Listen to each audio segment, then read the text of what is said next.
Assalamualaikum warahmatullahi wabarakatuh. Innal hamdalillah nahmaduhu wa nasta'inuhu wa nastaghfiruh. Wa na'udzu billahi min shururi anfusina min sayyiati a'malina. May yahdihillahu fala mudilla lahu wa may yudlil fala hadiya lahu. Wa asyhadu an la ilaha illallah wahdahu la syarika lahu. Wa asyhadu anna Muhammadan 'abduhu wa rasuluh sallallahu alaihi wa ala alihi wa ashabihi wattabi'in wa man tabi'ahum bi ihsanin ila yaumiddin wa sallama tasliman katsira amma ba'd.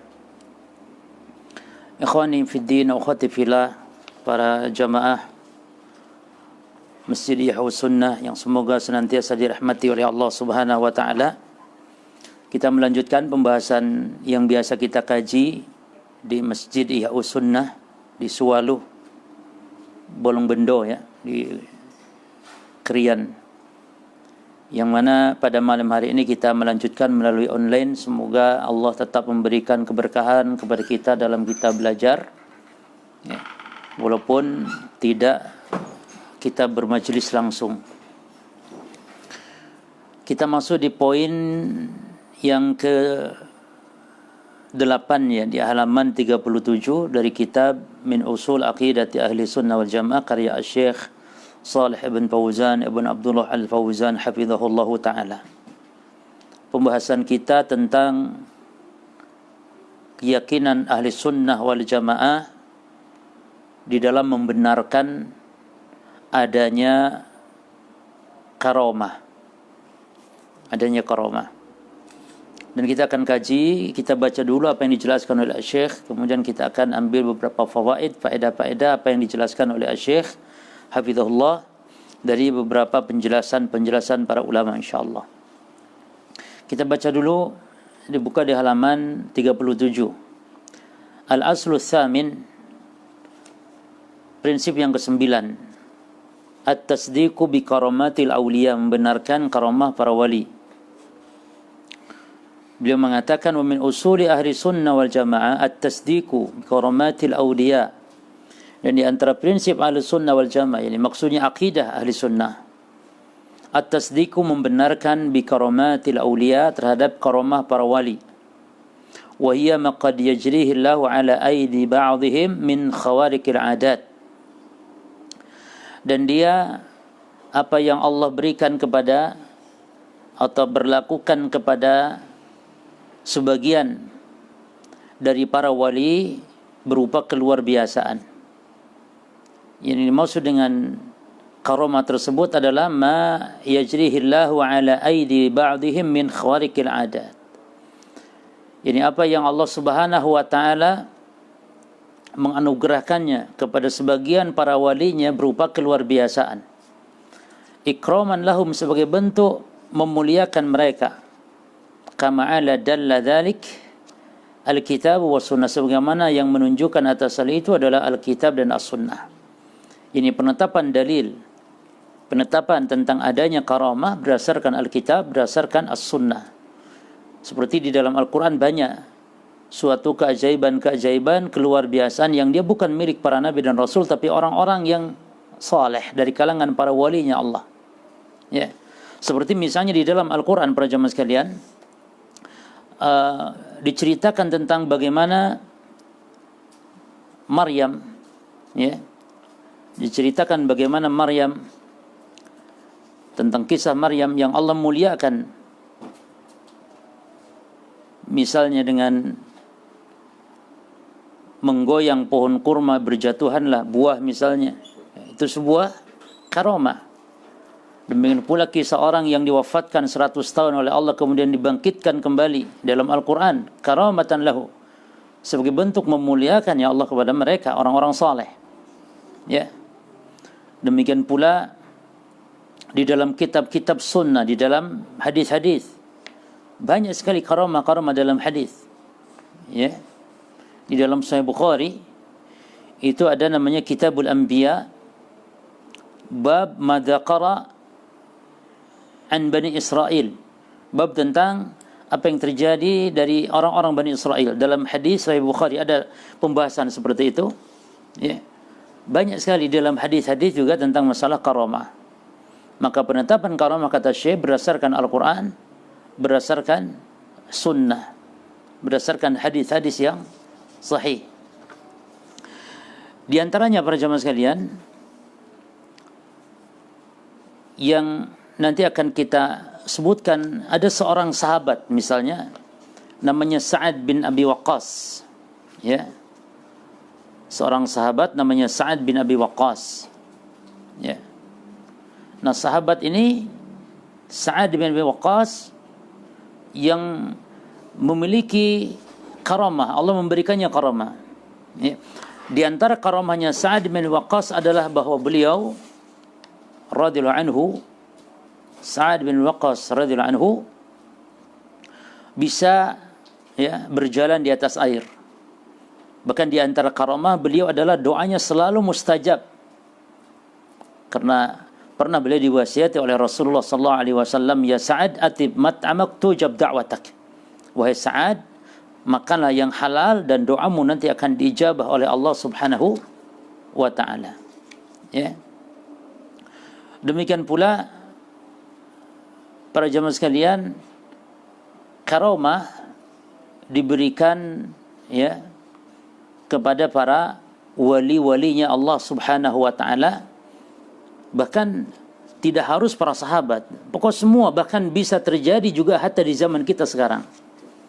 Ya, jadi karamah itu siapa saja dari kalangan orang-orang saleh yang Allah memberikannya. Makanya disebutkan di sini walinya Allah, para kekasih Allah Subhanahu wa taala. Ya, para wali Allah, yakni para kekasih Allah. Sebab wali, yang dimaksud wali, Allah sebutkan dalam surah Yunus ayat 63. Ala inna awliya Allah la khawfun alaihim wa lahum yahzanun. Ketahuilah bahwasanya wali Allah, kekasih Allah Subhanahu wa taala, la khawfun alaihim wa lahum yahzanun. Tidak ada takut sedikit pun dan mereka orang-orang yang tidak merasa sedih. Siapa mereka ini? Kata Allah dalam ayat selanjutnya di surah Yunus, ya, ayat 63. Allah mengatakan alladzina amanu wa kanu yattaqun. Itu orang yang beriman dan orang yang bertakwa. Ya. Maka kata Syekhul Islam, man kana mu'minan taqiyan kana lillahi waliyan. Man kana mu'minan taqiyan kana lillahi waliyan. Siapa yang beriman dan bertakwa maka dia menjadi walinya Allah Subhanahu wa taala. Ya. Jadi wali, para jamaah sekalian, seseorang disebut wali harus memiliki syarat persyaratannya, ya. Para ulama mengatakan tentang syarat wali. Syarat wali yang pertama,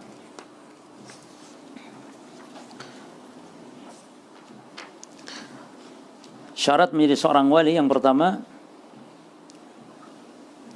ayyakuna 'arifan bi usuli ad-din. Seseorang menjadi wali, walinya Allah, syaratnya harus mengetahui prinsip-prinsip dasar-dasar agama, akidah. Karena jangan sampai dia nanti salah, ya. Mana khalik, mana makhluk. Bahaya para jemaah. Makanya orang yang menjadi tolak ukur, orang itu saleh, orang itu kekasih Allah, tolak ukurnya harus lurus akidahnya. Coba bayangkan bagaimana seorang dianggap sebagai waliullah tapi dia tidak ngerti akidah atau akidahnya batil, sehingga dia bisa menyembah selain Allah, jatuh kepada kesyirikan. Maka dia bukanlah wali walaupun manusia menganggap wali. Ya. Maka syarat menjadi wali yang pertama, ayyakuna 'arifan bi usuliddin hatta yufarriq bainal khaliq wal khalq. Ya. Harus bisa membedakan mana khalik, mana makhluk. Juga bisa membedakan mana nabi dan mana mutanabbi. Mana yang ngaku-ngaku nabi dan mana yang nabi. Jadi usul, dasar akidahnya harus benar. Yang kedua, berakhlak. Berakhlak dengan akhlak yang terpuji tentunya. Ya. Dan akhlak ini yang dimaksud akhlak kepada makhluk. Akhlak yang baik. Sebagaimana Nabi SAW mengatakan tentang akhlak bahwasanya akmalul mu'minina imanan ahsanuhum khuluqa. Mukmin yang paling sempurna imannya adalah yang paling baik akhlaknya. Ya. Demikian pula syarat tentunya at-taqwa. Ya. At-taqwa, dan maksud taqwa ini an taj'ala bainaka wa baina 'adzabillahi wiqayah. Takwa artinya kita menjadikan penjagaan antara kita dengan azabnya Allah. Kita membuat benteng antara kita dengan azab Allah Subhanahu wa taala. Dengan cara apa benteng itu? Bi fi'li al-awamir wa tarkin nawahi. Bi fi'li al-awamir wa tarkin nawahi. Itu makna takwa para jemaah. Banyak definisi, namun semua definisi itu saling menguatkan. Ada antara definisi yang gampang dan mudah. Takwa itu, karena takwa artinya penjagaan, wiqayah. Apa maksudnya berarti takwa ini yang dimaksud secara istilah syariat? Takwa artinya an taj'ala bainaka wa baina 'adzabillahi wiqayah bi fi'lil awamiri wa tarkin nawahi. Takwa artinya kita membuat penjagaan dari azab Allah dengan menjalankan perintah dan menjauhi larangan. Maka kalau ada wali berbuat maksiat, maka dia bukan wali para jemaah. Ya. Bukan berarti wali ini harus maksum, tidak. Karena wali bisa jadi bukan nabi. Nabi pasti wali, tapi kalau wali tidak harus nabi. Berarti bisa kemungkinan wali berbuat salah, berbuat keliru, namun dia bertobat kepada Allah.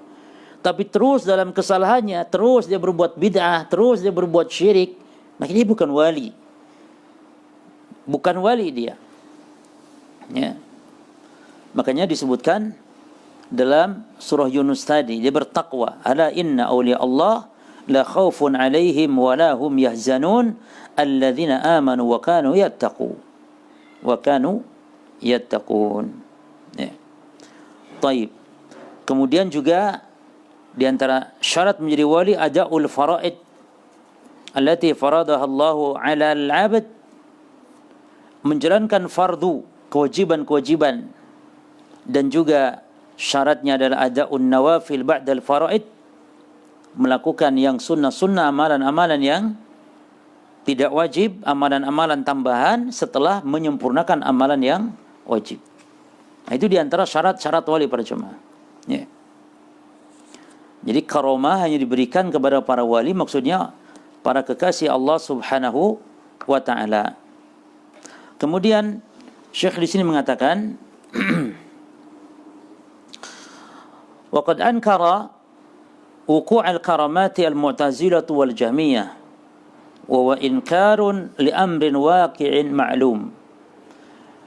Dan kaum Mu'tazilah dan kaum Jahmiyah telah mengingkari adanya karamah. Adanya karamah. Wa huwa inkarun li amrin waqi'in ma'lum. Dan dia yang mengingkari karamah ini hakikatnya dia mengingkari perkara yang nyata dan diketahui. Bagaimana dia, bahkan kita bisa menyaksikan orang mendapatkan karamah di dunia ini dari orang-orang yang saleh. Ya. Bagaimana dia bisa mengingkari perkara yang memang jelas, maklum. Kata Syekh di sini, wa huwa inkarun li amrin waqi'in ma'lum. Ya. Taib.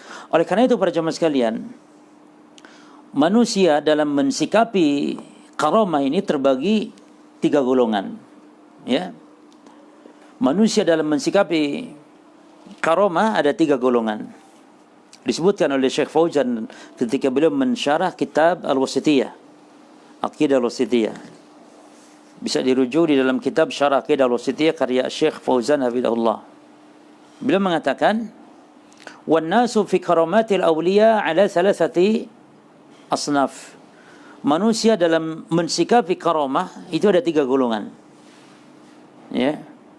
As-sinful awwal, golongan yang pertama, man yunafiha minal mubtadi'ah, golongan yang mengingkari dari kalangan ahli bid'ah, kal mu'tazilati wal jahmiyah wa badil asyairah, sebagaimana misalnya kaum mu'tazilah, kaum jahmiyah, dan sebagian kaum asy'ariyah. Ya, mereka mengingkari enggak ada yang namanya karamah. Wa syubhatuhum, dan syubhat mereka mengingkari ini kenapa? Kata mereka annal khawarik law jaja dhuhuruha ala aidil anbiya aidil awliya, kalau memang karamah ini juga bisa dimiliki oleh para wali yang dia bukan nabi, orang-orang saleh, para wali, laltabasan nabi bighairihi, maka kata mereka akan terkeliru nanti, tersalah, enggak bisa membedakan mana nabi mana selain nabi. Ya. Idil farqu bainan nabi wa ghairihi wa al-mu'jizah. Karena yang membedakan, kata mereka, ini syubhat ini ya. Karena yang membedakan antara nabi dan selain nabi itu apa? Al-mu'jizah. Yaitu mu'jizat. Wa hiya kharqul 'adah, dan mu'jizat maknanya berarti keluar biasaan. Keajaiban keluar biasaan. Maka kalau manusia selain nabi seperti para wali misalnya, kata mereka nih, punya karamah, ya, punya keluar biasaan, maka nanti akan tertukar, akan sulit membedakan, akan tercampur, ya, mana nabi mana yang bukan nabi. Nah, tapi ini golongan yang pertama, ya.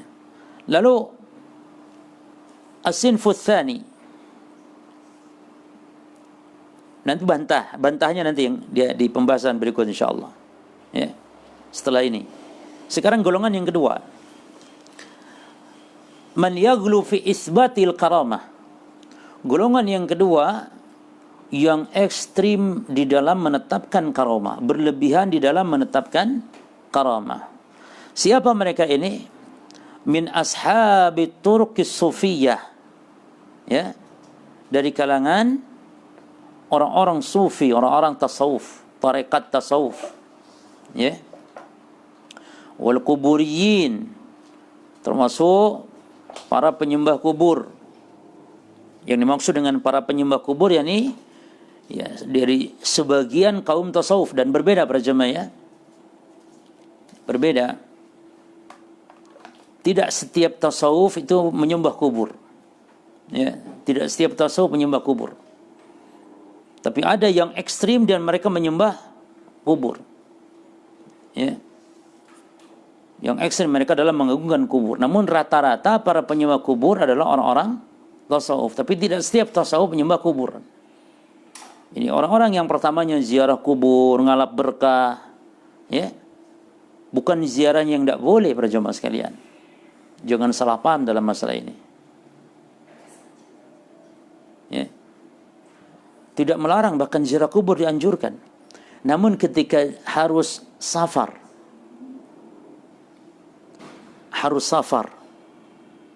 kan berarti menganggap ada keberkahan di kubur tersebut, ada keistimewaan, apalagi nanti sholat di sana, menyembelih kurban di sana, yani beribadah di kuburan yang jelas-jelas dilarang oleh Rasulullah SAW.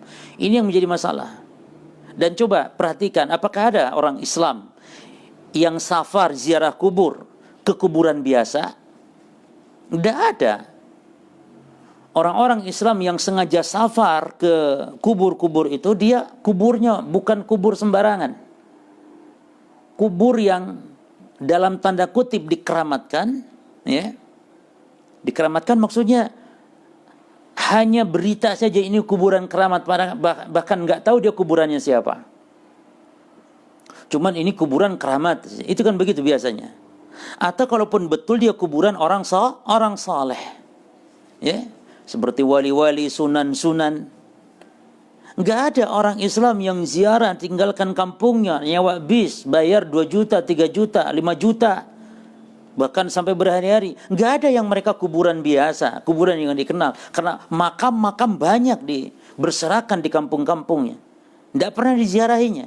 Tapi ziarahnya khusus, makamnya khusus, kuburan khusus. Disitulah yang dilarangnya para jemaah. La tushaddu rihal illa ila 3 masajid. Tidak boleh kalian bepergian sengaja, menambatkan kendaraan, sengaja safar, kecuali ke 3 masjid saja. Masjid Nabawi, Masjidil Haram, Masjidil Nabawi, dan Masjid Al-Aqsa. Berarti tidak boleh sengaja safar selain ke 3 masjid itu saja. Ya. Jadi bukan masalah ziarahnya para jemaah. Ziarah dianjurkan, ziarah syar'iyah, disyariatkan ziarah. Nah, pertamanya begitu. Nanti lama-lama akhirnya menyembah kuburan. Itu yang dimaksud dengan kuburiyun. Kuburiyun itu nyembah kuburan, maksudnya pertamanya alasannya ziarah. Kita berhusnuzon, tidak meminta dia kepada ahli kubur, tidak. Meminta kepada Allah. Namun di kuburan itu pun sudah salah. Bagaimana pula dengan yang menyembah? Menyembah itu kan meminta. Itu kan bagian bentuk persembahan. Orang dikatakan menyembah kubur ketika meminta kepada ashabil kubur. Ya. Jadi menyembah itu bukan sholat, ruku, sujud saja. Ya.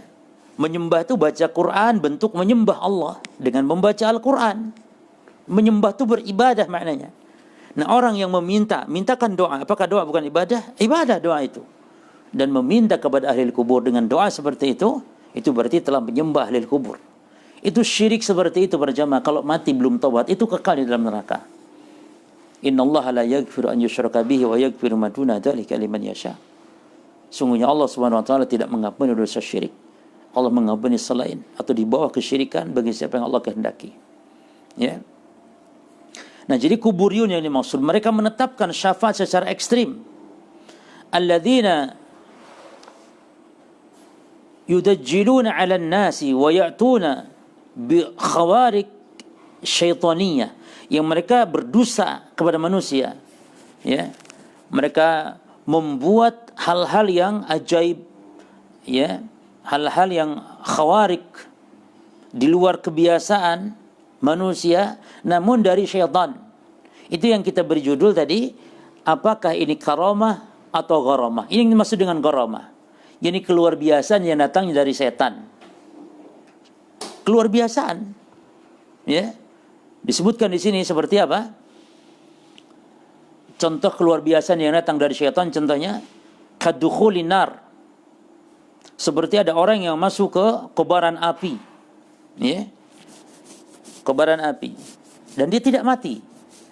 Wa darbi anfusihim bisilah, atau dia menusuk dirinya, memukul, membacok dirinya, atau dibacok dia kebal, ya. Itu dipertontonkan pada jemaah. Makanya nanti apa perbedaan atau kita bisa membedakan mana karamah, mana gharamah, mana karamah, mana sihir, ya. Dan tetap sihir walaupun yang memainkannya pakai baju putih, pakai sarung, pakai songkok, pakai peci haji, digelari haji, kiai, tapi dia bisa memamerkan keluar biasaan seperti kebal bacok, seperti masuk ke kobaran api tidak mati, digiras dengan mobil tidak apa-apa, makan beling, makan silet, na'udzubillah, maka itu sihir walaupun yang memamerkannya seorang kiai. Walaupun rajin sholat, walaupun rajin ruku' sujud, walaupun ke haji tiap tahun, Mekah tiap tahun, umrah tiap tahun, sedekahnya lancar, tapi dia melakukan ini, maka dia dajjal. Ya, dajjal kecil, ya, sebelum datang nanti dajjal yang besar. Taib. As-sinfu tsalits, yang ketiga, alladzi dzakarahum asy-syekh huna.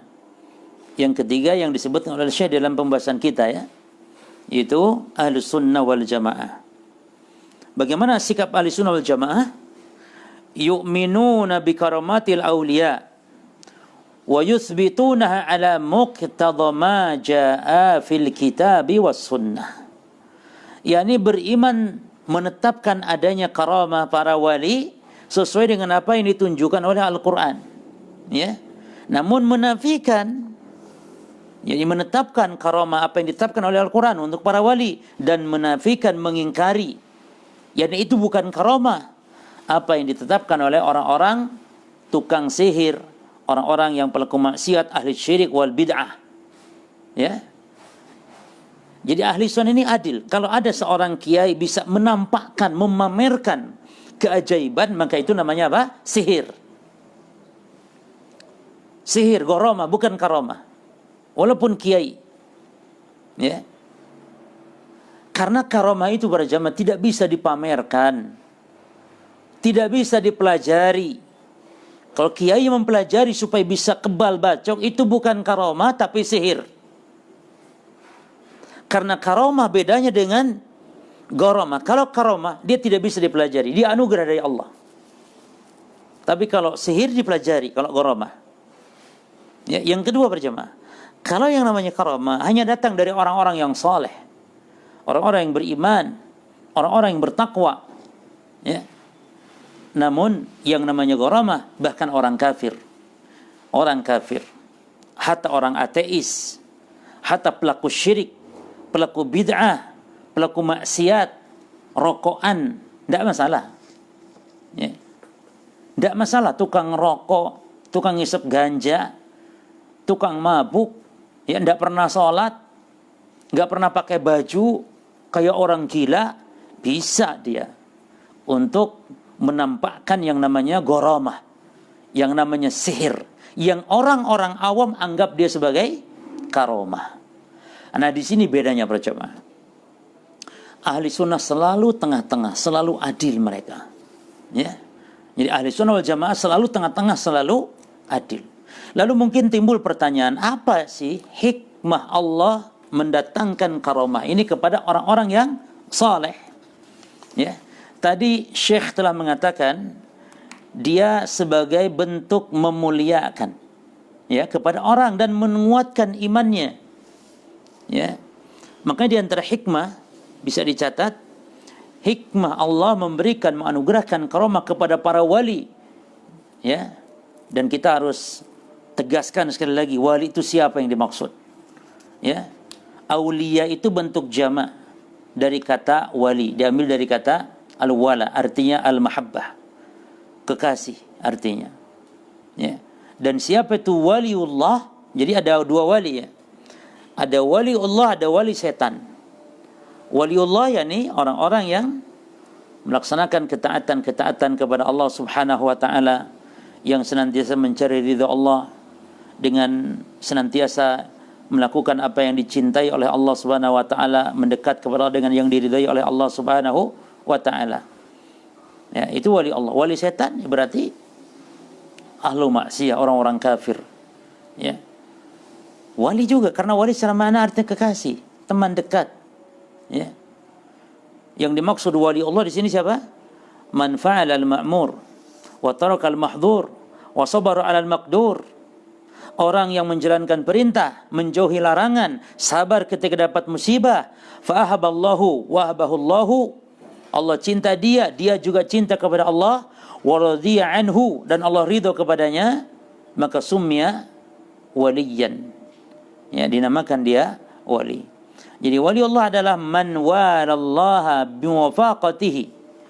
Orang yang walallah, yang loyal, cinta dia kepada Allah dengan melaksanakan apa yang sesuai fi mahbubatihi, apa yang dicintai oleh Allah, wa taqarrub ilaihi bimardatihi, dan dia mendekat kepada Allah dengan apa yang diridhoinya oleh Allah Subhanahu wa taala. Itu wali. Gampangannya wali seperti dalam Al-Qur'an di surah apa? Di surah Yunus tadi, ya. Wali itu gampangannya dalam Al-Qur'an di surah Yunus.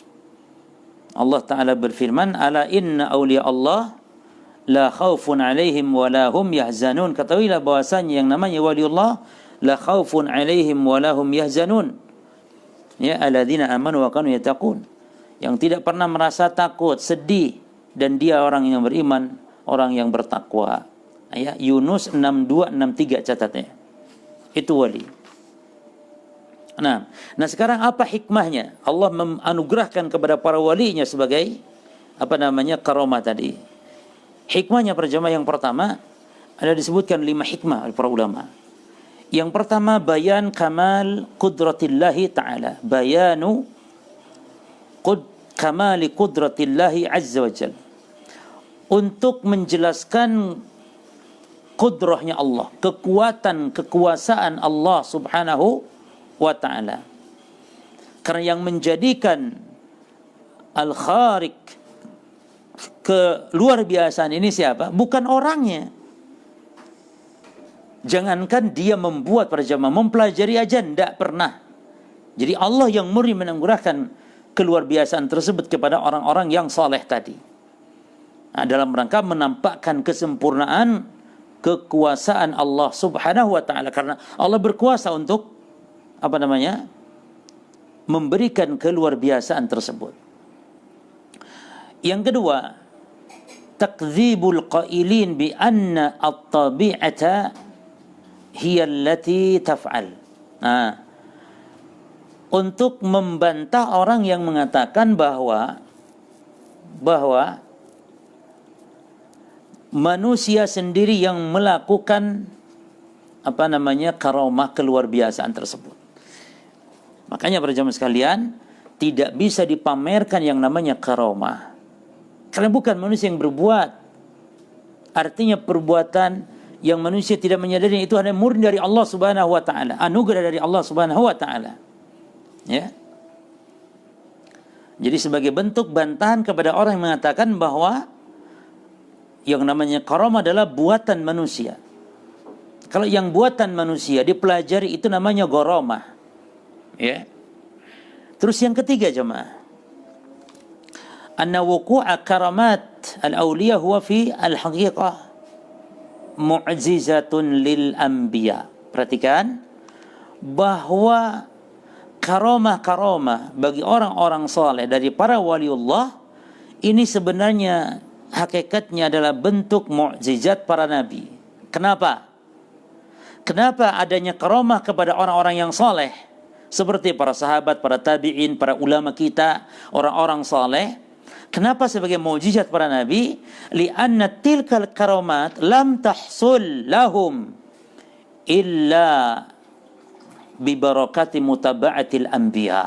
Masya Allah ya.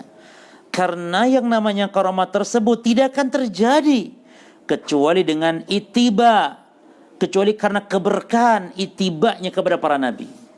Jadi orang yang akan mendapatkan karamah, orang yang itiba kepada sunnah Nabi sallallahu alaihi wasallam. Orang yang akan mendapatkan karamah berjamaah itu harus wajib itu ahli sunnah. Tidak mungkin ahli bidah lalu berikan karamah. Ahli maksiyah, ahli syirik, pelaku maksiat yang tidak pernah sholat, yang tidak pernah wudu, yang telanjang sambil rokokan di pinggir-pinggir jalan itu.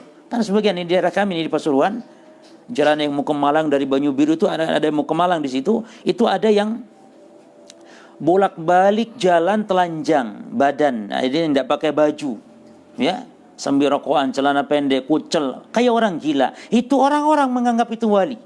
Gak ada yang berani ganggu, gak ada. Kadang mungkin kalau zaman nomor buntut ditanya nomor itu. Na'udzubillah. Itu bukan karamah. Ya, kalau dia memiliki keluar biasaan dan dia bukan wali. Kalau di kita kan lain, ada kiai yang rokokan. Orang datang minta didoakan misalnya pulangnya rokok bekasnya kiai di puntungnya itu diambil. Ngalap berkahnya dari puntung rokoknya kiai. Na'udzubillah min dzalik. Ya. Baik. Berikutnya yang keempat, hikmah Allah menganugerahkan karamah. Ya. Bahwasanya anna fiha tathbitan wa ta'yidan wa i'anatan wa ikraman li hadzal wali. Allah menganugerahkan karamah kepada orang saleh, kepada wali sebagai bentuk apa? Tathbitan, untuk menguatkan iman wali tersebut. Wa ta'yidan, menguatkan, mengokohkan. Wa i'anatan, untuk menolong, membantu. Wa ikraman tilkal wali atau li hadzal wali. Ya, li hadzal wali, terhadap wali tersebut. Jadi Allah Subhanahu wa taala menolong. Allah Subhanahu wa taala menguatkan, meneguhkan, mengokohkan, ya, kepada wali tersebut. Untuk supaya apa? Liyazdada sillatan bi rabbih, ya, supaya bertambah kedekatan hubungannya dengan Allah Rabbnya Subhanahu wa taala, wa quwwatan fi dinihi, dan semakin kuat dalam beragamanya, ya, wattiba'an li sunnati rasulih sallallahu alaihi wasallam, dan sebagai bentuk ittiba'nya kepada sunnah Nabi sallallahu alaihi wasallam. Hikmah yang kelima para jemaah. Hikmah yang kelima, anna karamat al-awliya hiya al-bushra allati ajjalaha Allah lahum fid dunya. Karomat atau karomah bagi para wali, hikmahnya apa? Dia busyra, ya, kabar gembira, allati ajalah Allah, yang Allah segerakan bagi mereka di dunia, ya, Allah segerakan. Nah, pernah suatu hari, ya,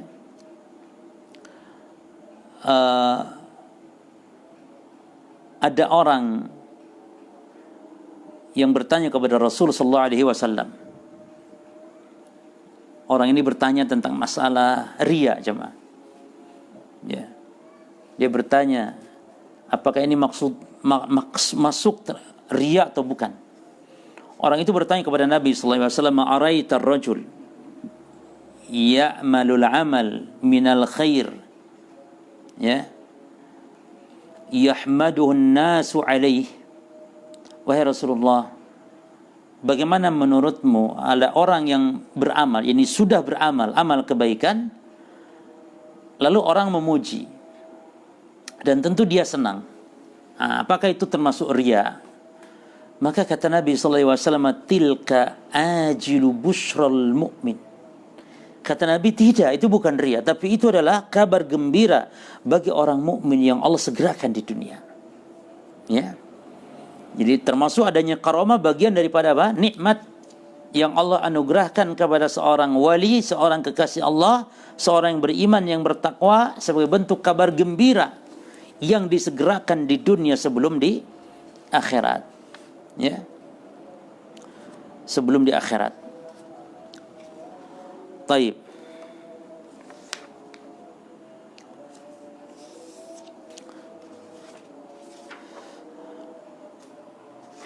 Kemudian para jamaah sekalian rahimani wa rahimakumullah, karomah terkadang lebih banyak, ya, pada orang-orang yang justru generasinya jauh dari para sahabat. Nah, itu di antara hikmahnya kenapa? Karena terkadang di zaman para sahabat tidak begitu membutuhkan dengan sebab keimanan mereka yang masih kuat. Oleh karena itu terjadi banyak karomah-karomah itu justru semakin setelah generasi masa sahabat, ya, semakin jauh dengan masanya Nabi sallallahu alaihi wasallam. Ya. Seperti misalnya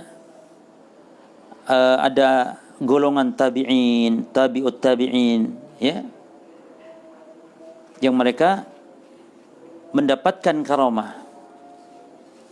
Ya. Mereka mendapatkan karomah. Demikian pula misalnya ada beberapa riwayat disebutkan,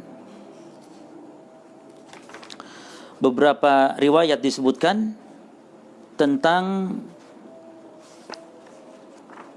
generasi tabi'in yang mendapatkan karomah, ya.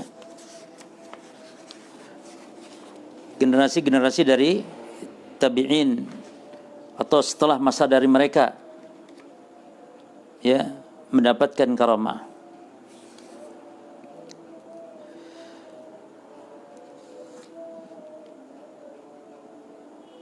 Misalnya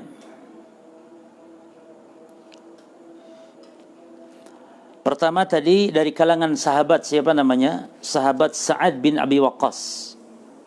Ya. Sahabat Sa'ad bin Abi Waqqas radhiyallahu anhu. Di mana sahabat Sa'ad bin Waqqas, di antara karamah beliau adalah doa-doa selalu diijabah. Doa-doanya selalu diijabah. Kemudian beliau bisa berjalan di atas air. Ya. Berjalan di atas air. Nah, pada saat itu dalam sebuah peperangan, kemudian beliau bisa berjalan di atas air. Dan demikian pula ada kisah yang menarik pada jamaah sekalian dari salah seorang salaf, ya, yang beliau mendapatkan karamah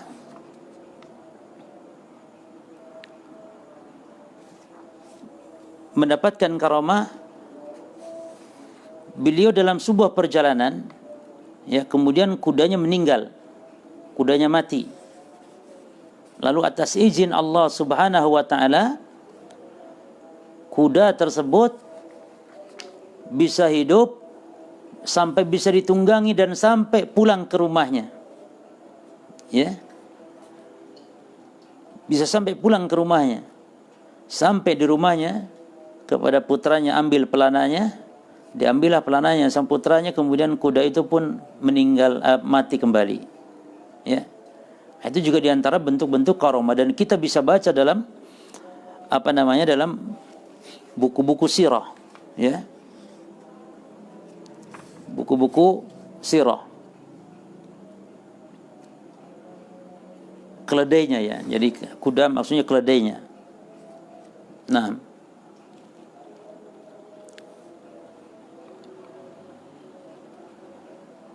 taib. Demikian pula kisah Maryam, ya, dalam Al-Quran. Itu juga termasuk diantara bentuk karomah yang Allah berikan.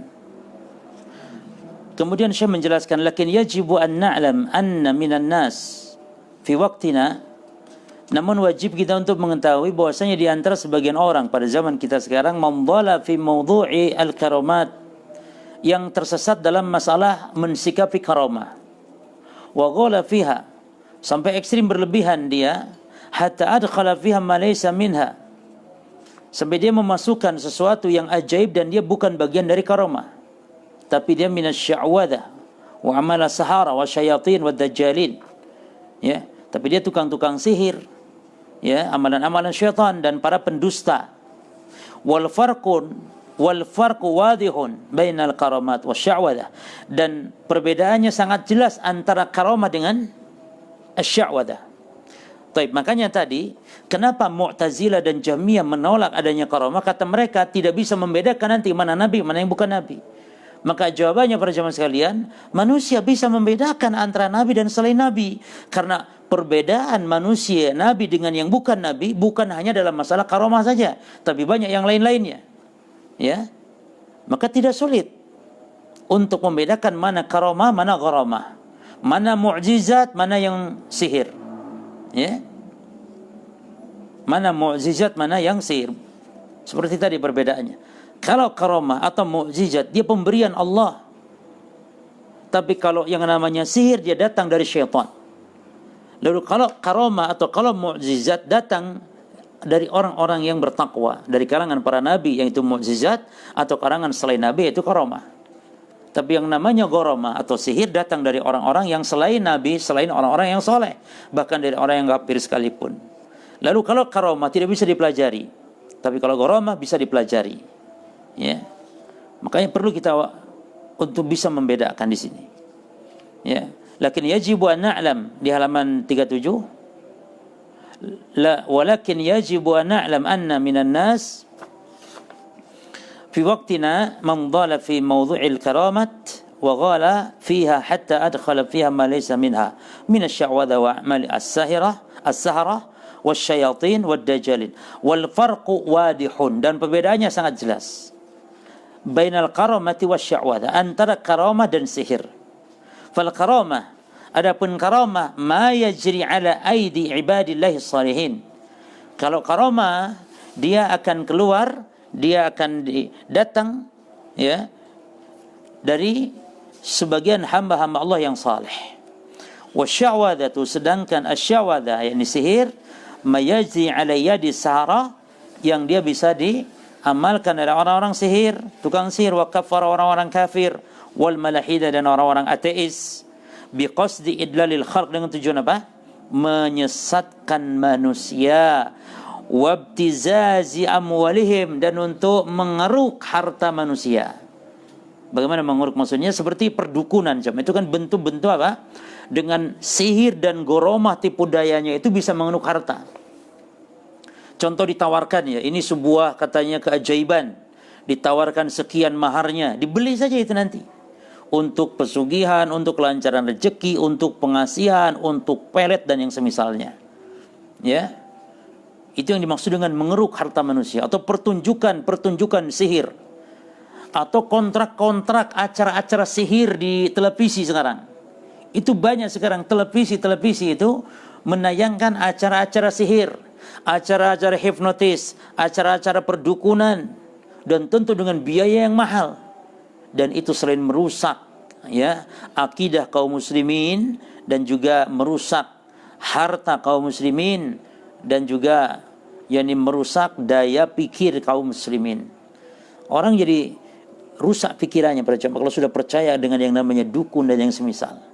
Ya.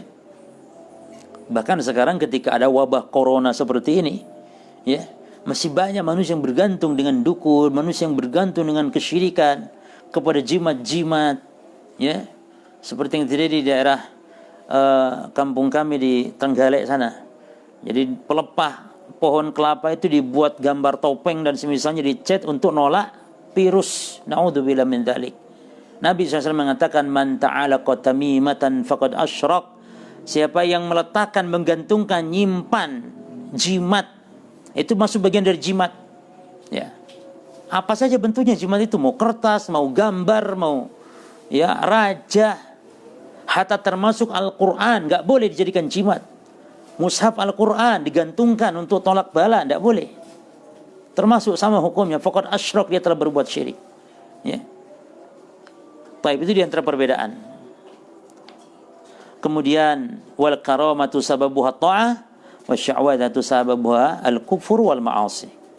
Karamah sebabnya karena ketaatan, wa sya'wadah sebabnya karena kufur dan kemaksiatan. Makanya kata Imam Syafi'i, kalau engkau melihat ada orang bisa terbang di udara, bisa berjalan di atas air, maka timbang dengan timbangan syariat.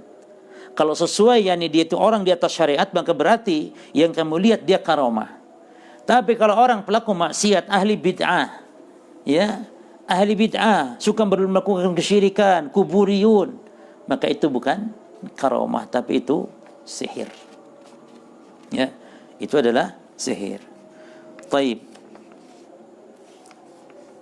Selesai insyaallah ini sampai halaman 38 dan kita lanjut insyaallah nanti di halaman 39 ya. Di halaman 39. Kemudian ada tambahan bahasan ya, sedikit sebelum saya tutup. Ada tambahan bahasan di sini tentang al-farq. Ya. Al-farq baina al-mu'jizah was-sihri. Perbedaan antara mukjizat atau karamah dengan sihir, dengan goromah. Tadi saya menyebutkan hanya beberapa poin, kita tambahkan poinnya. Yang pertama, an-sihra ilmun muktasab wal mu'jizah wal karamah hibatun wa minhatun min Allah. Kalau sihir ilmu yang bisa dipelajari, kalau mukjizat dan karamah dia anugerah dari Allah, pemberian dari Allah. Ya. Jadi orangnya tidak pernah mempelajari, tiba-tiba Allah menolongnya. Itu menganugerahkan karamah. Yang kedua jemaah, annal mu'jiza ya wal karamah la tadhar ala fasiqin was sihra yadhhar ala al fasik. Bahwa mukjizat dan karamah tidak bisa muncul dari orang-orang fasik. Adapun sihir muncul dari orang-orang fasik. Ya. Nah, kemudian perbedaan yang lain ini yang tidak disebutkan oleh Syekh tadi. Kalau karamah itu menampakkan hakikat atau keaslian, ya, keaslian. Jadi hakikat batin dohirnya.